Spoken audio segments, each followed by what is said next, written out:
भाग 22 लोगों की पसंद कैसे बने। हमें यह खुले दिल से स्वीकार करना होगा कि हम सभी चाहते हैं कि लोग हमें पसंद करें। आपने किसी को यह कहते सुना होगा, मैं इसकी परवाह नहीं करता या करती कि लोग मुझे पसंद करते हैं या नहीं। लेकिन जब भी आप किसी के मुख से ऐसी बात सुने तो इसे कतई सही न माने, क्योंकि वास्तव में उस समय वो सच नहीं बोल रहा होता या होती है। मनोवैज्ञानिक विलियम जेम्स ने कहा है, मानव स्वभाव की एक सबसे गहरी और बड़ी चाहत यह है कि वो प्रशंसनीय बनना चाहता है। हम सभी में मूलभूत तौर पर सबका चहेता बने रहने, सबसे सम्मान पाने, लोकप्रिय व्यक्ति बनने की चाह विद्यमान होती है। हाई स्कूल में पढ़ने वाले विद्यार्थियों के बीच एक सर्वेक्षण किया गया, जिसका आधार यह प्रश्न था, आपकी सबसे बड़ी चाहत क्या है? और उस सर्वेक्षण में बहुत बड़ी संख्या में विद्यार्थियों का उत्तर था कि वो प्रसिद्ध होना चाहते हैं। इसी तरह की चाहत बड़े लोगों में भी होती है। वास्तव में अगर किसी व्यक्ति के जीवन में कभी यह चाहत ना रही हो तो शंका उत्पन्न करने वाली स्थिति होगी। हर कोई सबसे अधिक सम्मानित व्यक्ति बनने या अपने सगे संबंधियों का प्यार पाने की चाहत रखता है। प्रसिद्धि पाने की कला में महारत हासिल करना कला से कोसों दूर होना है। सोच समझकर प्रसिद्धि पाने के लिए संघर्ष करना, और इसकी संभावना अधिक है कि आप उसे कभी नहीं पाएंगे। लेकिन कुछ उन शख्सियतों की बात करें जिनके बारे में लोग कहते हैं उसमें कुछ तो बात है, और आप निश्चित हो जाते हैं कि आप उस राह पर आगे बढ़ रहे हैं जब लोग आपको पसंद करेंगे। यहां मैं आपको चेतावनी देना चाहता हूं, यद्यपि आपकी प्रसिद्ध होने की अपनी चाह को पा लेने के बाद भी आप कभी उस स्थिति में नहीं पहुंच पाएंगे जहां पर सभी आपको पसंद करें। मानव स्वभाव में एक विचित्र जिज्ञासु प्रवृत्ति होती है, जहां कुछ लोग स्वाभाविक तौर पर आपको पसंद नहीं करेंगे। इस संबंध में ऑक्सफोर्ड की दीवारों पर कुछ पंक्तियां लिखी हुई थीं, जिनमें कहा गया था, मैं आपको पसंद नहीं करता डॉक्टर फेल। क्यों? कारण मैं नहीं बता सकता, पर केवल मैं अकेला, मैं अच्छी तरह जानता हूं, मैं आपको प्यार नहीं करता डॉक्टर फेल। इस पद में काफी गूढ़ अर्थ समाहित है। लेखक डॉक्टर फेल को पसंद नहीं करता। वो नहीं जानता कि वो उन्हें क्यों पसंद नहीं करता, लेकिन वो बस इतना जानता है कि वो उन्हें पसंद नहीं करता। संभवतः यह बिना किसी कारण की नापसंदगी है, क्योंकि इसमें तनिक भी संदेह नहीं कि डॉक्टर फेल एक बहुत अच्छे इंसान थे। शायद अगर लेखक उन्हें और अच्छी तरह से जानता तो उनको पसंद करने लगता, पर बेचारे डॉक्टर फेल इन पंक्तियों को लिखने वाले लेखक की पसंद बनने के लिए कुछ नहीं कर पाए। ऐसा शायद इसलिए हुआ क्योंकि उन दोनों के बीच घनिष्ठता की कमी हो, जो उस प्रक्रिया को विफल कर रही हो जिससे हम किसी व्यक्ति को पसंद करते हैं या नहीं करते।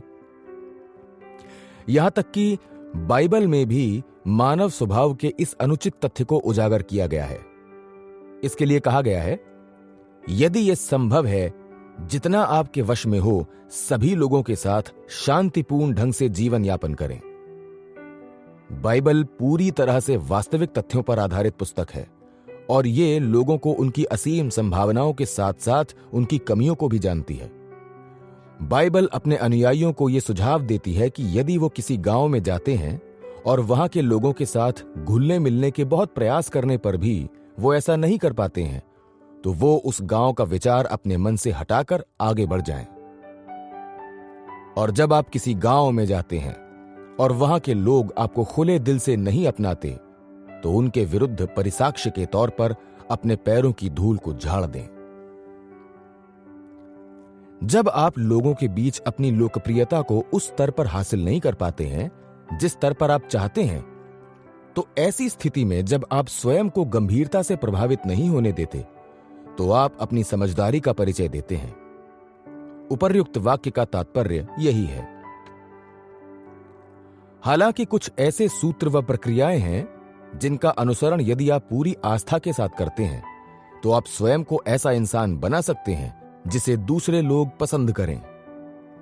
आप अपने संतोषजनक व्यक्तिगत संबंधों का आनंद उस स्थिति में भी उठा सकते हैं जब आपकी गिनती एक जटिल व्यक्ति के रूप में हो या स्वभावतः आप शर्मीले व संकोची हैं। यहां तक कि आप सामाजिक व्यक्ति की श्रेणी में नहीं आते।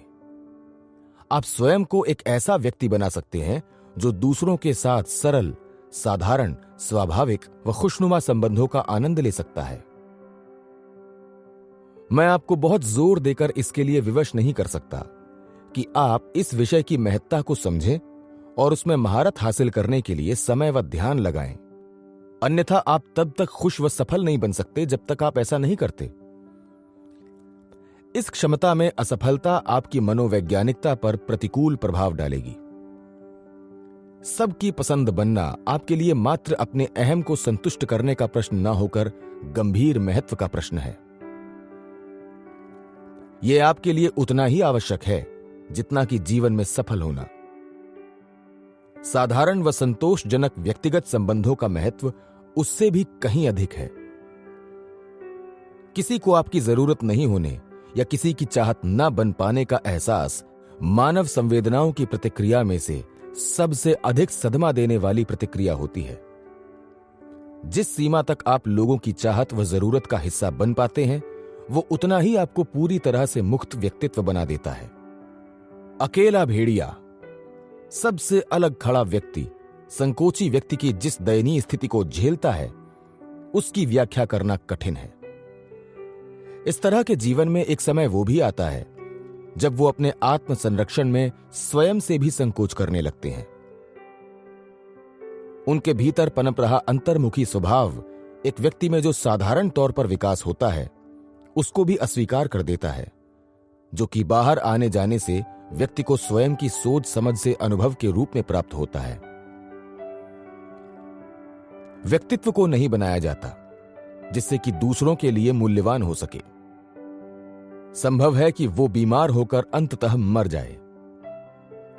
किसी को भी आपकी जरूरत नहीं होना या कोई भी आपको ना चाहे, ऐसा एहसास व्यक्ति में निराशा, समय से पहले उम्र दराज होने और बीमारी की अवस्था उत्पन्न करता है।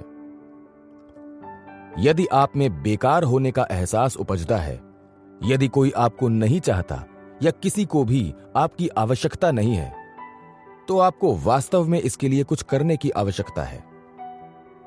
यह न केवल जीवन यापन का एक सबसे बेकार तरीका है, बल्कि यह एक बहुत ही गंभीर मनोवैज्ञानिक समस्या भी है। वो लोग जो अक्सर मानव स्वभाव की समस्याओं से निपटते हैं, लगातार ऐसी समस्याओं और इसके दुर्भाग्यशाली परिणामों का सामना करते हैं। उदाहरण के लिए, एक शहर के रोटरी क्लब में दोपहर के खाने के समय 2 चिकित्सक मेरी मेज पर मौजूद थे। उनमें से एक बुजुर्ग थे जो काफी समय से सेवानिवृत्त थे, जबकि दूसरा युवा शहर का सबसे प्रचलित चिकित्सक था। युवा चिकित्सक उस समय काफी परेशान, हड़बड़ाया हुआ और थका थका सा दिख रहा था। बस ये फोन बजना कब बंद होगा? उसने शिकायती लहजे में कहा। मैं कहीं भी नहीं जा सकता क्योंकि लोग मुझे लगातार फोन करते रहे हैं। काश मैं टेलीफोन में साइलेंसर लगा सकता। उसकी बात सुनकर बुजुर्ग डॉक्टर ने शांत स्वर में कहा, जिम, मुझे पता है तुम कैसा महसूस करते हो। उन्होंने आगे कहा, मैं भी ऐसा ही महसूस करता था, लेकिन शुक्रिया अदा करो कि टेलीफोन बजता रहता है। ये जानकर खुश रहा करो कि लोग तुम्हें चाहते हैं और उन्हें तुम्हारी जरूरत है। फिर उन्होंने बहुत ही दयनीय ढंग से कहा, मुझे अब कोई कॉल नहीं करता। मैं टेलीफोन के बजने की आवाज फिर से सुनना चाहता हूं। कोई मुझे नहीं चाहता और न ही किसी को मेरी जरूरत है। मेरा समय जा चुका है। उस समय खाने की मेज पर हम जितने भी लोग बैठे थे और जिन्होंने कभी भी जीवन में किसी भी समय ऐसा कुछ महसूस किया था, वहां मौजूद हम लोग उस बुजुर्ग डॉक्टर की बात सुनकर गहरी सोच में पड़ गए थे। एक मध्यम आयु की महिला ने मुझसे शिकायत की कि वो बिल्कुल भी अच्छा महसूस नहीं करती। वो अपने जीवन में बहुत ही असंतुष्ट व नाखुश है। मेरे पति का देहांत हो चुका है, बच्चे बड़े हो गए हैं और मेरे लिए अब कहीं कोई जगह नहीं बची है। मेरे प्रति लोगों का रवैया दयालुतापूर्ण होता है, लेकिन वो बहुत बेरुखी से पेश आते हैं। हर किसी का कोई ना कोई मतलब होता है और मेरी किसी को आवश्यकता नहीं है। कोई मुझे नहीं चाहता। मुझे ये सोचकर आश्चर्य होता है कि क्या मेरे अच्छा महसूस ना करने का यह कारण हो सकता है। वास्तव में संभव है कि उसकी हालत का यह कारण हो सकता है। बिजनेस ऑफिस में एक फर्म के संस्थापक, जिनकी आयु लगभग 70 वर्ष थी, वहां पर ऐसे ही बेचैन होकर टहल रहे थे। उन्होंने मुझसे उस दौरान बात की जब उनका बेटा, जो कि वर्तमान में उस बिजनेस का प्रमुख था जिससे मिलने के लिए मैं गया था, टेलीफोन पर बात कर रहा था। उस बुजुर्ग व्यक्ति ने उदास भाव से कहा, तुम इस विषय पर कोई पुस्तक क्यों नहीं लिखते कि किस प्रकार सेवानिवृत्त हुआ जाए? मैं ये जानना चाहता हूं। मैंने सोचा था कि काम के बोझ को अपने ऊपर से उतार देना बहुत अच्छा होगा। उन्होंने आगे बोलते हुए कहा, लेकिन अब मुझे पता चला है कि किसी को भी मेरी बातों को सुनने में कोई रुचि नहीं है।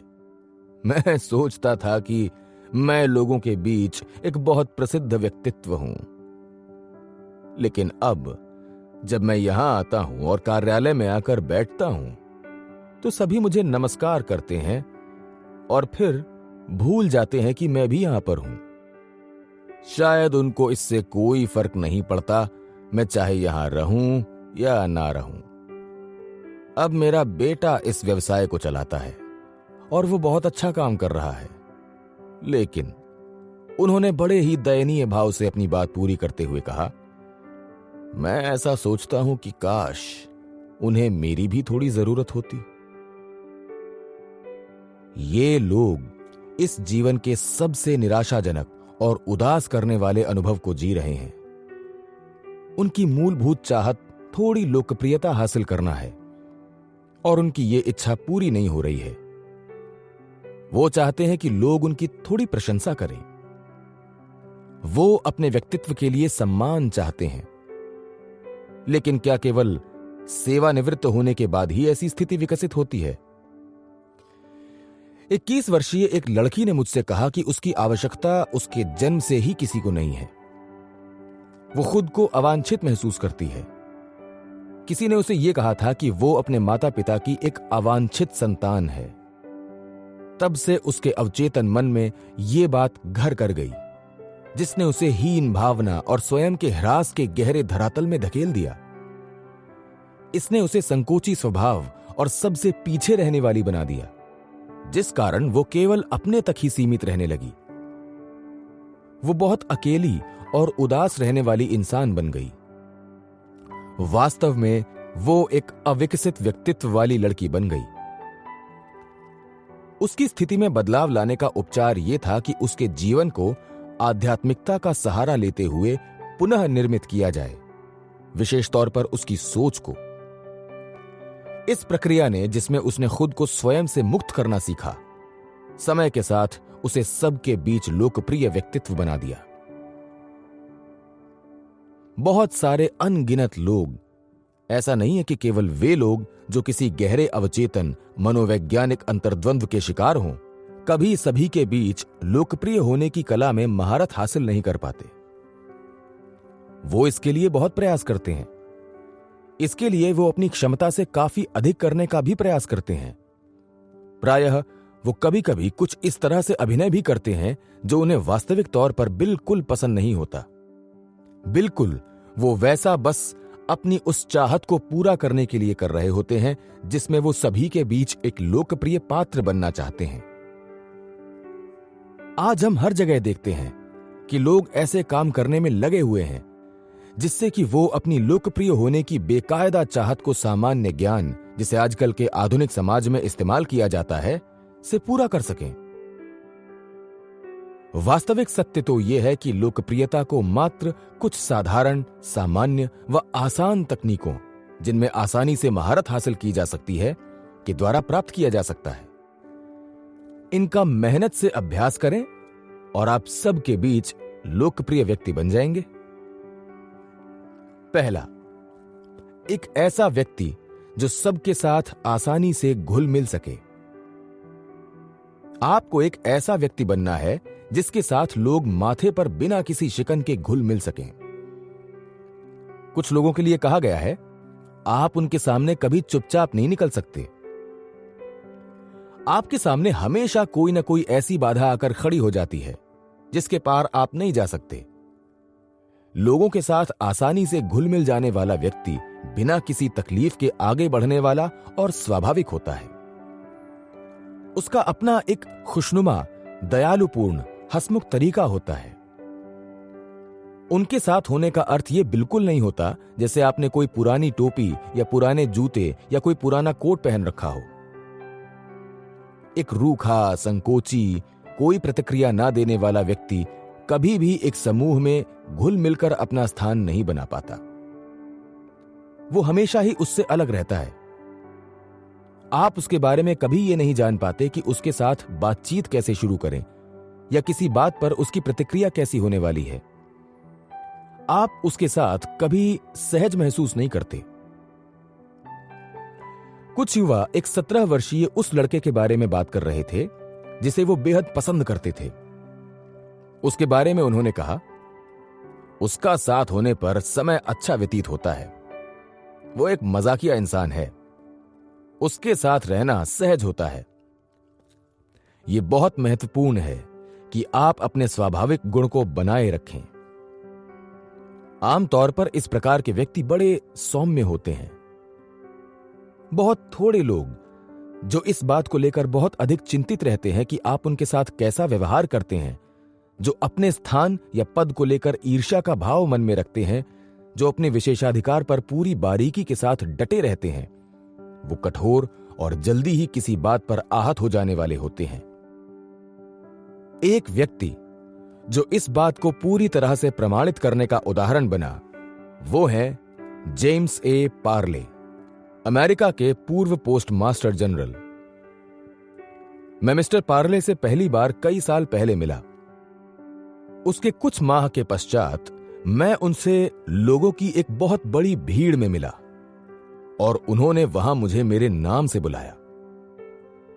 एक इंसान होने के नाते मैं वो कभी नहीं भूल सकता और यह भी एक कारण है कि मुझे मिस्टर पार्ले हमेशा से पसंद आए। एक बहुत ही रुचिकर घटना के घटने पर वो व्यक्ति, जो कि इस विषय का विशेषज्ञ था कि किस तरह लोगों की पसंद बने, इसका रहस्योद्घाटन हुआ। मुझे फिलाडेल्फिया में एक पुस्तक के लेखक के दोपहर के खाने पर मिस्टर पार्ले एवं 2 अन्य लेखकों के साथ जाना था।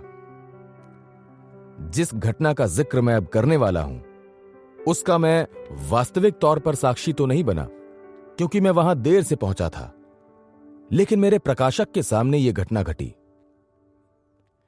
दोपहर के भोजन के इस कार्यक्रम में जिन वक्ताओं को शिरकत करनी थी, वो होटल के बरामदे में एक साथ टहल रहे थे कि वहां पर होटल की एक महिला स्टाफ जो रूम सर्विस की थी, एक गाड़ी जिसमें चादरें, तौलिए और अन्य सामान लदा हुआ था, के साथ निकली। उसका लोगों के इस समूह पर बिल्कुल भी ध्यान नहीं था और वो भी इसकी गाड़ी से बचने के लिए एक तरफ हट गए। मिस्टर पार्ले उसके पास गए। उन्होंने अपना हाथ आगे बढ़ाया और कहा, हेलो, आप कैसी हैं? मेरा नाम जिम पार्ले है। आपका नाम क्या है? आपसे मिलकर बहुत खुशी हुई। मेरे प्रकाशक ने मुड़कर उस लड़की को देखा क्योंकि समूह के बाकी लोग आगे हॉल की तरफ बढ़ चुके थे। उस लड़की का मुंह आश्चर्य से खुला का खुला रह गया और उसके चेहरे पर एक बड़ी सी मुस्कान तैर रही थी। यह इसका एक सबसे उत्तम उदाहरण था कि किस प्रकार एक अहम से मुक्त, सहज स्वभाव वाला निर्गामी व्यक्ति किसी के साथ भी व्यक्तिगत संबंध बनाने में सफल हो जाता है। एक विश्वविद्यालय के मनोविज्ञान विभाग द्वारा उन व्यक्तित्व विशेषताओं का विश्लेषण किया गया जिसके द्वारा लोगों को पसंद या नापसंद किया जाता है। इसके अंतर्गत 100 विशेषताओं का वैज्ञानिक स्तर पर विश्लेषण किया गया और यह रिपोर्ट तैयार की गई कि किसी व्यक्ति में 46 ऐसे गुण आवश्यक तौर पर होने चाहिए जिससे लोग उसे पसंद करें। वैसे यह हतोत्साहित करने वाली बात है कि आप में लोकप्रिय होने के लिए इतनी बड़ी संख्या में गुणों का होना अति आवश्यक है। हालांकि ईसाई धर्म हमें सिखाता है कि लोगों की पसंद बनने के लिए एक आधारभूत गुण इस दिशा में आपको बहुत अधिक काम आएगा। वो गुण है लोगों एवं उनके प्यार को आपका पूरी गंभीरता से लेना और उनमें बढ़ चढ़कर रुचि लेना। संभवतः यदि आप इस एक गुण को अपने भीतर विकसित करते हैं तो इससे संबंधित अन्य गुण स्वतः ही विकसित हो जाएंगे।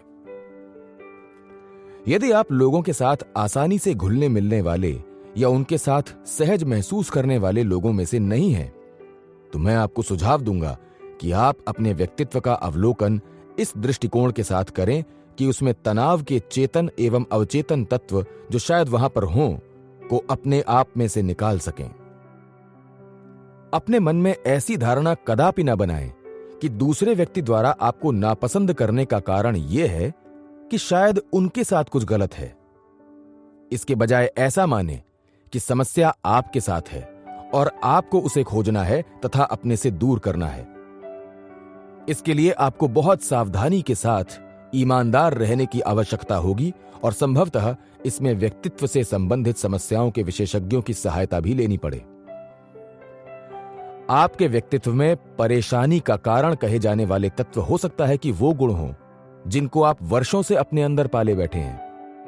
हो सकता है कि आप में उन गुणों का विकास आपकी रक्षात्मक प्रवृत्ति के कारण हुआ हो, या यह भी हो सकता है कि वो आपके लड़कपन के दिनों में आपकी जो प्रवृत्ति विकसित हुई उसके परिणाम स्वरूप उनका विकास हुआ हो।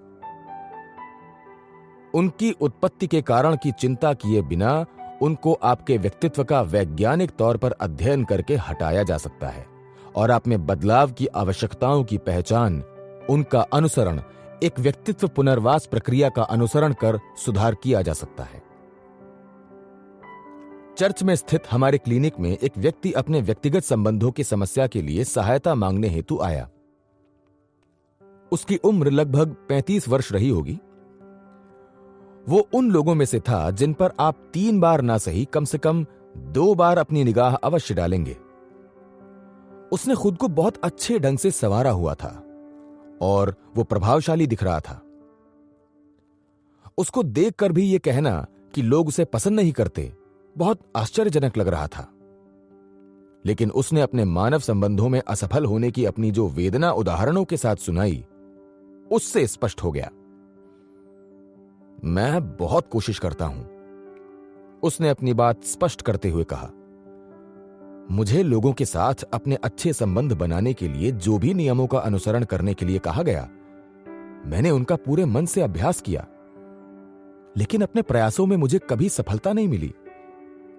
लोग मुझे पसंद नहीं करते और इससे बुरी स्थिति और क्या होगी कि मैं ये अच्छी तरह से जानता हूं। उससे बात करने के पश्चात यह समझना मुश्किल नहीं था कि उसकी समस्या क्या थी। उसके बोलने का तरीका, जो लगातार बड़ी सूक्ष्मता के साथ अप्रत्यक्ष रूप से उसके व्यक्तित्व में गंभीर बदलाव ले आता था, बल्कि वो बहुत स्पष्ट भी था।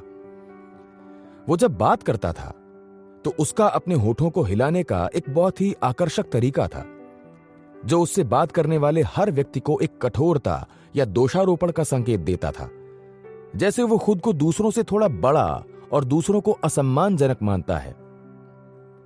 वास्तव में उसके बारे में एक बात यह ध्यान देने वाली थी कि वो खुद को सबसे बड़ा मानता था। वो बहुत ही सख्त, बिना किसी लोचशीलता वाले व्यक्तित्व का इंसान था। क्या कोई ऐसा मार्ग नहीं है जिससे मैं खुद में बदलाव ला सकूं, जिससे लोग मुझे पसंद करने लगें? उसने मुझसे मांग की। क्या कोई ऐसा रास्ता है जिससे मैं लोगों को खुद को मेरे बारे में गलत राय बनाने से रोक सकूं?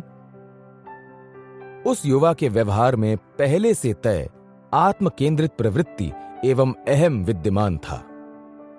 वो व्यक्ति जिसे वो सचमुच पसंद करता था, वो स्वयं था। उसकी हर बात, उसका हर व्यवहार उसे पता भी नहीं चलता था। वो केवल इसी बात के आसपास तक सीमित था कि वो खुद उस पर कैसी प्रतिक्रिया देता है। हमें उसे दूसरों को प्यार करना और खुद को भूलना सिखाना था, जो निस्संदेह उसके विकास को पूरी तरह से उलट देना था। यह बहुत आवश्यक था, हालांकि यही उसकी समस्या का समाधान भी था। मैंने पाया कि यह युवक लोगों के साथ बुरा व्यवहार करता था और उसके दिमाग में लोगों की बातें ही चलती रहती थीं। हालांकि बाहरी तौर पर किसी व्यक्ति से उसका कोई मतभेद नहीं होता था, मानसिक तौर पर वो हर किसी के लिए यही प्रयास करता रहता कि वो उसके स्तर के नहीं है। बाहरी तौर पर ना सही, पर लोगों को इसका आभास हो जाता। हालांकि शायद वो इस समस्या को परिभाषित नहीं कर पाते। उनके मन में उसके लिए एक तरह की दीवार तो खड़ी हो जाती थी। चूंकि अपने विचार से वो लोगों को खुश नहीं कर पाता, इसलिए इसका प्रभाव यह होता कि लोगों के प्रति उसका व्यवहार मित्रतापूर्ण नहीं है। वो अपने व्यवहार में नम्रता बनाए रखता और यह ख्याल रखता कि वो गलत व्यवहार ना करे और ना ही नाखुश दिखे, लेकिन लोगों को उसके व्यवहार में एक ठंडापन महसूस होता और इसके परिणाम स्वरूप वो उससे कन्नी काटते, जिसकी वो शिकायत कर रहा था। उनके ऐसा करने का कारण यह था कि वो अपने मन में लोगों से कन्नी काट रहा था। वो खुद को बहुत ज्यादा पसंद करता था और अपने आत्मसम्मान को विकसित करने के लिए वो लोगों को नापसंद करता था। वो खुद को बहुत अधिक प्यार करने की समस्या से ग्रसित था, जिसका सबसे बड़ा उपचार यह था कि वो दूसरों से प्यार करने का अभ्यास करे। जब हमने उसकी समस्या को प्रारूपित किया तो वो परेशानी व उलझन में पड़ गया, लेकिन वो अपनी समस्या के निवारण के लिए बहुत गंभीर था और उसके लिए उपाय करने की आवश्यकता को समझ रहा था। उसने सुझाई गई तकनीकों का अभ्यास किया, जिससे वो खुद के बजाय दूसरों से प्यार करना सीख सके। इस लक्ष्य को पाने के लिए उसे कुछ आधारभूत बदलाव करने की आवश्यकता थी, लेकिन वो ऐसा करने में सफल रहा। उसको सुझाए गए तरीकों में से एक ये था कि रात को सोने जाने से पहले उसे उन लोगों की सूची तैयार करनी थी जिनसे वो पूरे दिन में मिला था। उदाहरण के लिए बस का चालक या अखबार बांटने वाला व्यक्ति।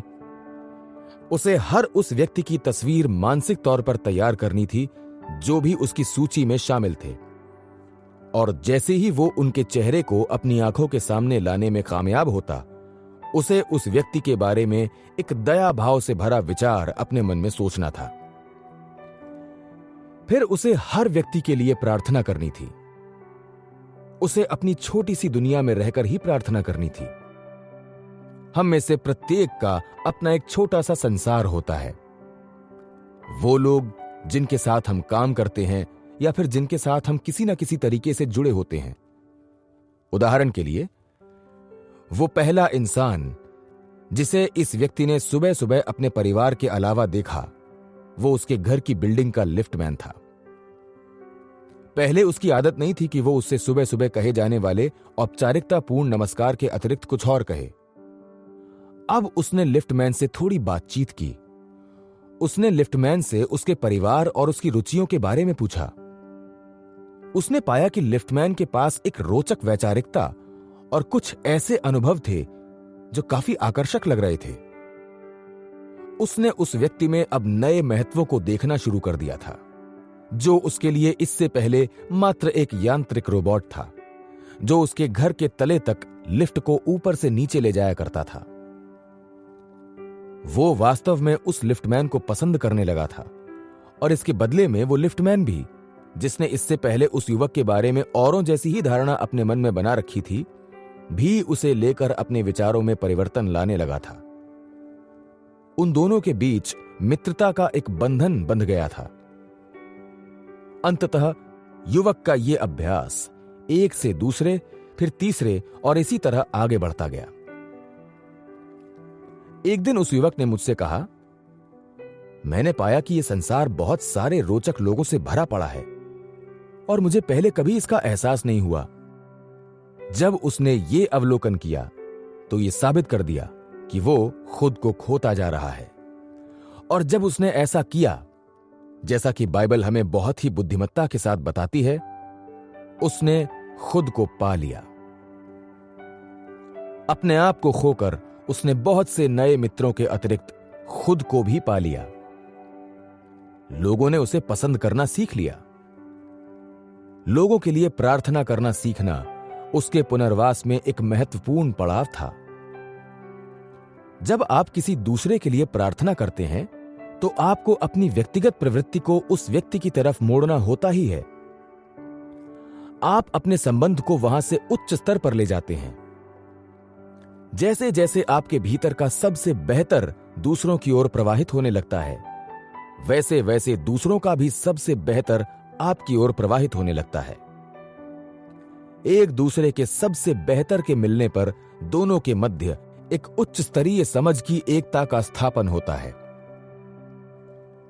आवश्यक तौर पर लोगों को खुद को पसंद करने के लिए विवश करना मात्र दूसरों को पसंद करने का ही दूसरा पक्ष है।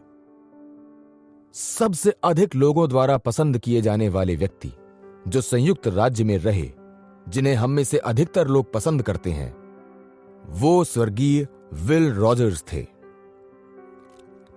उनके द्वारा दिए गए वक्तव्यों में सबसे विशेष ये था कि अपने जीवन में मैं कभी भी किसी ऐसे व्यक्ति से नहीं मिला जो मुझे पसंद नहीं आया।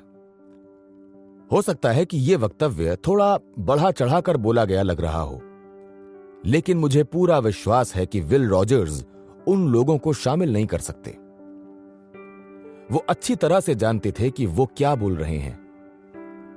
वो लोगों के बारे में ऐसा ही महसूस करते थे और परिणाम स्वरूप लोग भी खुले दिल से उन पर प्रेम व सम्मान की वर्षा करते हैं, जैसे कि फूल सूरज की ओर अपना प्रेम प्रसारित करते हैं। कभी इस बहुत ही कमजोर पक्ष को रखते हुए आपत्ति जताई जाती है कि कुछ लोगों के लिए दूसरों को पसंद करना कठिन होता है। मैं मान लेता हूं कि कुछ लोग अपने स्वभाव के कारण दूसरों की अपेक्षा लोगों द्वारा अधिक पसंद किए जाते हैं।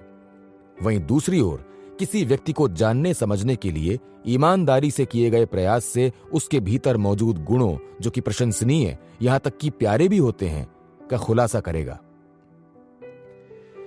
एक व्यक्ति जिसे उन लोगों के साथ होने वाली जलन की भावना को अपने मन से हटाने में समस्या का सामना करना पड़ रहा था, जिनके साथ वो जुड़ा हुआ था। कुछ लोगों के लिए उसके मन में नापसंदगी का भाव बहुत ही गहरा था। वो उसे बहुत अधिक परेशान करते थे, लेकिन उसने अपने मन की इन भावनाओं पर विजय बस एक थका देने वाली सूची, जिसमें उसने प्रत्येक व्यक्ति जो उसे गुस्सा दिलाते थे कि उन बातों को लिखा जिनकी वो संभवतः प्रशंसा कर सकता था, को तैयार कर प्राप्त की। प्रतिदिन वो उस सूची में और बातों को जोड़ने का प्रयास करता। वो ये देखकर हैरान था कि वो लोग जिनके बारे में वो सोचता था कि उनको वो कभी पसंद नहीं करेगा, में भी कई अच्छे गुण मौजूद थे। बल्कि वो तो ये समझ नहीं पा रहा था कि वो उन लोगों के सारे आकर्षक गुणों के बारे में जानकर कैसे कभी भी नापसंद कर पाएगा। निस्संदेह जब वो उन लोगों के बारे में अपनी इन खोजों को खोजने में लगा हुआ था, वो लोग बदले में उसमें भी कुछ नई बातों और पसंद करने वाले गुणों को खोज रहे थे। यदि आप भी जीवन के किसी मोड़ पर इस बिंदु तक पहुंचते हैं कि आप दूसरे लोगों के साथ संतोषजनक संबंधों का निर्माण करने में विफल हो गए हैं, तो ऐसा ना सोचें कि अब आप नहीं बदल सकते, बल्कि उस समय आपको अपनी समस्या को सुलझाने के लिए कुछ आवश्यक कदम उठाने की आवश्यकता है। आप बदल सकते हैं और लोगों के बीच प्रचलित, सबको पसंद आने वाले तथा आत्मविश्वासी व्यक्ति बन सकते हैं। लेकिन यह तभी संभव होगा जब आप इस दिशा में प्रयास करने के इच्छुक हों। क्या मैं आपको भी उसी तरह याद दिलाऊं जिस तरह मैंने खुद को याद दिलाया? औसतन व्यक्ति की सबसे बड़ी त्रासदी यह है कि वो अपना सारा जीवन अपनी गलतियों को सुधारने में लगाता है। हम एक गलती को विकसित करते हैं और उसे पोषित करते तथा उसकी देखभाल भी करते हैं और कभी उसमें बदलाव नहीं करते। ठीक उसी तरह जैसे किसी टेप रिकॉर्डर पर कोई गाना बज रहा हो और टेप बीच में अटक जाए और गाने की वही पंक्ति बार बार दोहराती चली जा रही हो। आपको टेप जो बीच में अटक गया है ठीक करना होगा फिर आपके मन में किसी तरह की कोई कटुता नहीं बचेगी, बल्कि उसके स्थान पर बस मधुर संबंध ही शेष रह जाएंगे। अपने जीवन के अधिकतर भाग को मानव संबंधों की गलतियों को सुधारने के प्रयास में व्यतीत ना करें। अपने जीवन के शेष भाग को अपनी मित्रता के लिए मौजूद क्षमता को सुधारने में व्यतीत करें, क्योंकि जीवन को सफलतापूर्वक व्यतीत करने के लिए व्यक्तिगत संबंध बहुत अधिक महत्वपूर्ण है। अब भी लोगों की पसंद बनने के लिए एक और महत्वपूर्ण बिंदु दूसरे लोगों के अहम को विकसित करने का प्रयास करना है। अहम, जो हमारे व्यक्तित्व का सार होता है, यह हमारे लिए बहुत पवित्र भी होता है। प्रत्येक व्यक्ति के मन में आत्म महत्ता की सामान्य सी चाह होती है। यदि मैं आपके अहम को चोट पहुंचाता हूं और इस तरह आपके स्वत्व को भी आहत करता हूं, तो हालांकि आप शायद ऐसी स्थिति को हंसकर टाल दें, पर मैं आपको बहुत गहरी चोट देता हूं। बल्कि वास्तव में मैं ऐसा करके आपको अपमानित करता हूं, और हो सकता है कि आप मेरे प्रति दया भाव तब तक नहीं रख पाएंगे जब तक आपने खुद को आध्यात्मिक स्तर पर विकसित न कर लिया हो। ऐसी स्थिति में स्वाभाविक है कि आप मुझे पसंद नहीं करेंगे। वहीं दूसरी ओर, अगर मैं आपके आत्म महत्व को ऊंचा करता हूं और आपके व्यक्तिगत महत्व के भाव को बढ़ाने में योगदान देता हूं, तो ऐसा करके मैं आपके अहम के लिए बहुत अधिक सम्मान का प्रदर्शन करता हूं। मैंने आपको स्वयं को सबसे बेहतर महसूस करवाने में सहायता की है। मैंने जो किया, आप उसके लिए मेरी प्रशंसा अवश्य करेंगे। आप मेरे प्रति कृतज्ञता का भाव रखेंगे। इसके लिए आप मुझे पसंद करने लगेंगे। किसी दूसरे व्यक्ति के अहम को चोट पहुंचाने का काम हो सकता है कि शायद अनजाने में हो गया हो, लेकिन कोई इसका आकलन नहीं कर सकता कि बस कोई गलत टिप्पणी करने या दिल दुखाने वाला व्यवहार करने मात्र से कितना नुकसान किसी व्यक्ति के आत्मसम्मान का होता है। यहां पर मैं बताता हूं कि किस तरह किसी के आत्मसम्मान पर आघात किया जा सकता है। अगली बार जब आप कुछ लोगों के साथ समूह में हों और आपके समूह में से कोई चुटकुला सुनाता है और सभी लोग उस पर खुश होकर तथा उसकी प्रशंसा करने के लिए हंसते हैं, बस आपको छोड़कर। जब सभी की हंसी रुक जाए, आप अकड़ कर कहते हैं, वैसे ये अच्छा था, मैंने पिछले महीने इसे एक पत्रिका में पढ़ा था। निस्संदेह इस तरह सबके बीच आपके महत्व में बढ़ोतरी होगी, क्योंकि दूसरों को भी पता चलेगा कि आपको पहले से इसके बारे में पता था।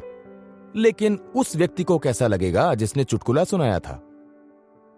आप उससे उस संतोष के एहसास को छीन लेंगे जो उसे एक अच्छा चुटकुला सुनाने पर हुआ था। आपने उससे उस एहसास को ले लिया जो उसे कुछ पलों के बीच खुद को आकर्षण का केंद्र बनाकर मिला था, क्योंकि आपने सबका ध्यान अपनी ओर खींच लिया। वास्तव में आपने उसको ठीक वही एहसास दिया जो उसे नदी के बीचों बीच अपनी कश्ती को चलाने के लिए हवा के रुख को सही पाने पर होता। आपने उस हवा के रुख को अपनी ओर मोड़कर उसे डूबा हुआ और अपमानित करके छोड़ दिया। उसने कुछ देर के लिए खुद के महत्व के आनंद को महसूस किया था, जिसे आपने उससे छीन लिया। आपके समूह में आपने जो कुछ भी किया, उसके लिए कोई आपको बिल्कुल भी पसंद नहीं करेगा, और वो व्यक्ति तो बिल्कुल भी नहीं जिसकी कहानी आपने खराब की है। चुटकुला आपको पसंद आए या ना आए, उसे सुनाने वाले और दूसरे लोगों को उसका आनंद लेने दें। याद रखें, हो सकता है कि वो थोड़ा शर्मीला व संकोची हो। उसके लिए यह अच्छा होगा कि उसे लोगों से अपनी कहानी के लिए अच्छी प्रतिक्रिया मिले।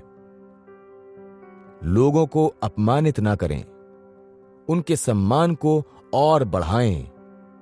वो आपसे ऐसा करने के लिए प्रेम करेंगे। जब मैं इस अध्याय को लिख रहा था तो मैं अपने एक पुराने और बहुत अच्छे दोस्त डॉक्टर जॉन डब्ल्यू हॉफमैन, जो एक समय ओहायो वेस्लेयान विश्वविद्यालय के अध्यक्ष रह चुके हैं, के साथ एक जगह घूमने गया।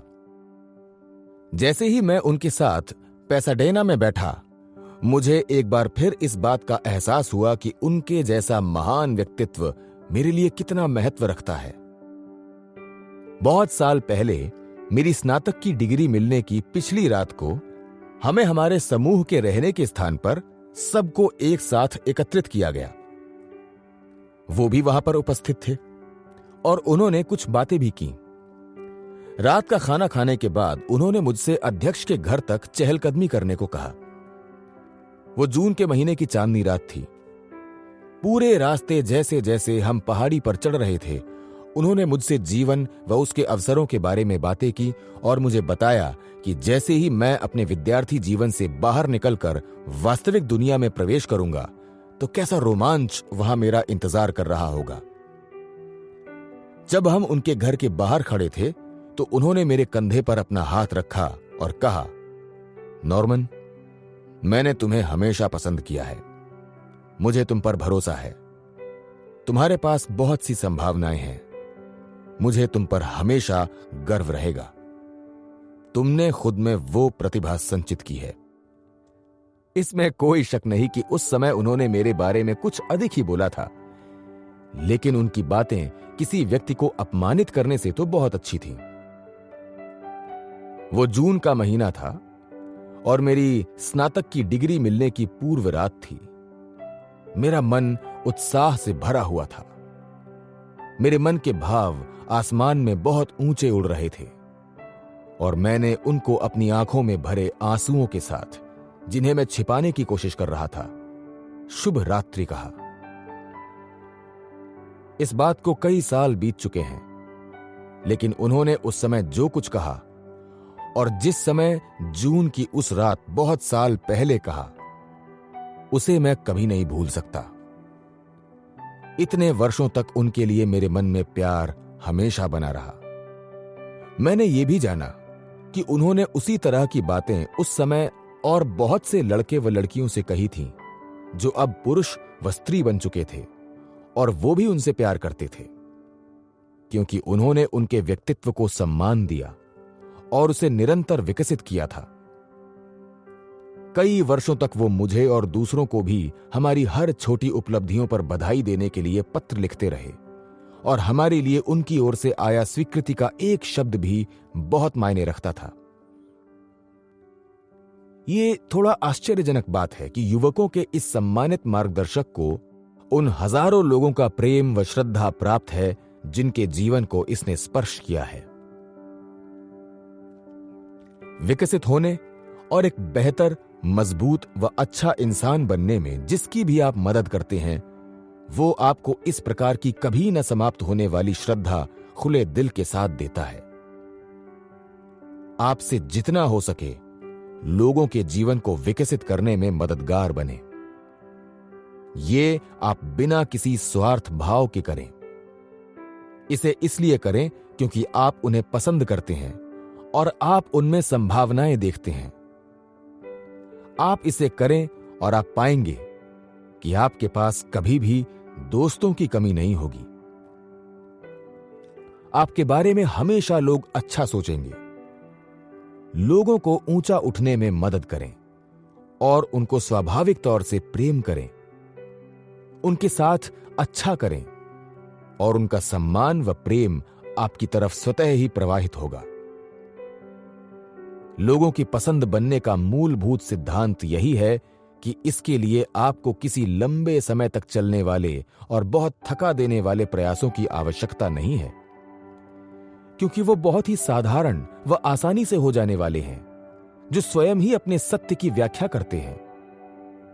हालांकि मैंने भी ऐसे व्यावहारिक नियमों की सूची तैयार की है जिससे लोगों का आदर किया जा सकता है। इन व्यावहारिक सिद्धांतों की पूर्णता का प्रदर्शन कई बार किया जा चुका है। आप इनका अभ्यास तब तक करें जब तक आप इनमें महारत हासिल ना कर लें, और उसके पश्चात लोग आपको पसंद करने लगेंगे। लोगों के नाम याद रखना सीखें। इस बिंदु पर आपकी अक्षमता यह संकेत दे सकती है कि इस दिशा में आपका प्रयास काफी नहीं है। एक व्यक्ति के लिए उसका नाम बहुत अधिक महत्व रखता है। लोगों के साथ सहज रहने वाले व्यक्ति बने, जिससे कि उन्हें आपके साथ होने में किसी तरह का तनाव महसूस ना हो। जैसे कि व्यक्ति किसी पुराने जूते या पुरानी टोपी को पहनकर उसमें सहज हो जाता है।